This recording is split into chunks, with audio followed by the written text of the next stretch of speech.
May tanong, paano ba bumili ng steel deck? Per square meter ba? O per meter? Real talk. Hindi yan per square meter. Per linear meter ang bentahan. Kaya dapat marunong ka mag-compute. Halimbawa, 1 meter ang lapad, 3 meters ang haba. Katumbas yan ng 3 square meters. Kaya kung hindi mo alam, pwede kang malito sa presyo.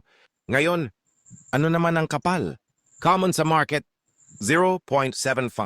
0.8. Inomotor hanggang 120 mm. Pero tandaan, hindi porket makapal, automatic tama na. Depende yan sa design, sa span, sa load, and sa structural plan. Real talk, mali ang kapal, delikado. Kaya bago ka bumili, huwag lang presyo ang tignan, kundi sukat at design. Para hindi ka magkamali sa materyales. Hindi ito arte, proteksyon ito. Kasi kahit gaano ka kagaling, kung wala kang safety, delikado ka pa rin. Tandaan, uuwi ka dapat ng buo sa pamilya mo. Ngayon, tanong ko sa inyo, gumagamit ba kayo ng complete PPE sa site? Comment mo sa baba. Nagbibigay linaw, bago ka mangontrata.